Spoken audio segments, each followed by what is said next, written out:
Every time Christmas and the holidays roll around, it makes me think of the buzz of the next big toy. And it makes me think about all the toys that I really wanted when I was a Christmas kid. So today I'm going to talk about Lisp Guy's top buzz Christmas toys from the 90s that he wants to bring back. And some of them go beyond the 90s, but it's still, they should definitely come back because they're freaking awesome and no Christmas should be without them.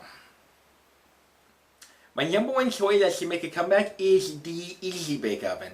I wanted one of these so bad because the idea that I could make a cupcake at like any point in time during the day is probably definitely the best superpower I could ever imagine. But instead, I got creepy crawlers because my dad said that I was a boy and baking is women's work.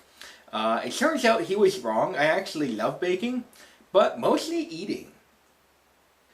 But anyways, the creepy crawler thing. So I'm pretty sure that this is like some mean jerk's way of teasing people with an uneatable version of the Easy Bake Oven. You make it with goop, and I think they call it like plastic goop or something. Is that trademark? Like, seriously? It's such a weird thing to call it. Anyways, you make bugs out of them, jelly bugs, and you put them places.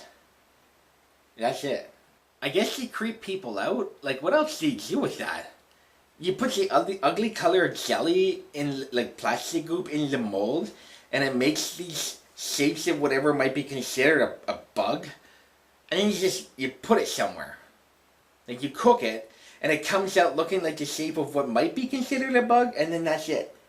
I put one on my mom's shoulder this one time, and she gave exactly 0 darns. And then she told me that I should get a real hobby, and I'm pretty sure she called me a cuckold.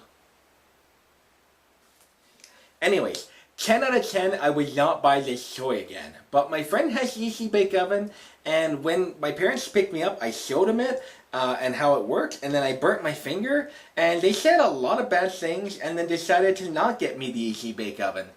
Or any other presents. The second toy that I think definitely should make a comeback is the Tamagotchi. I got one of these as a birthday present from a friend, and I kind of forgot to feed it, and he died. And I didn't really want to erase and reset it because that would be like wiping out the memories of the pet that it once was. So I buried it. And my parents didn't really like the way that I treated technology, and that's pretty well why I didn't get a lot of pets growing up. Also the feeding part.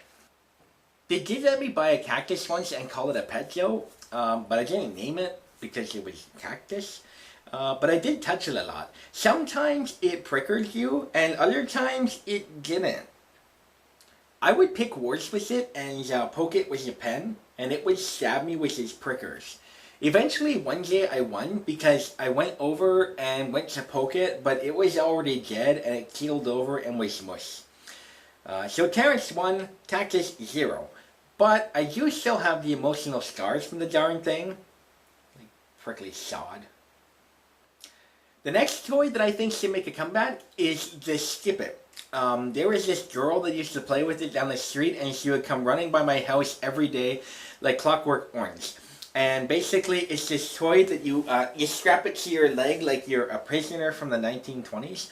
And you have to run and jump over this like spinning ball thing before it breaks your ankles and stops you from playing soccer or running or jumping or being mostly merry.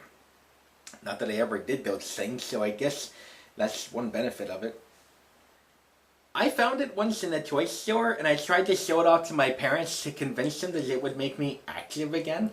And I thought of how the girl used it, so I strapped it to my leg, and I started running with it, and I immediately fell and hurt myself and started crying, and my nose was bleeding everywhere. I didn't hurt my nose, I just had a knack for getting random nosebleeds a lot as a child. But now I'm banned from the toy store, which is pretty disappointing. But some days that picture of me is gonna fade and it's not gonna look like me anymore, and I'm gonna return and I'm gonna play with a freaking hover Skip It, okay? So I guess what I'm trying to say is, if there's a certain toy that you really want, then you shouldn't hurt yourself while you're trying to show it off to your parents in the middle of the toy store because you don't have any balance and just much self-esteem. They won't buy it for you, ever, and you will be sad forever, and that's bad, because I want to live my life as a happy forever person instead. I also really like Micro Machines.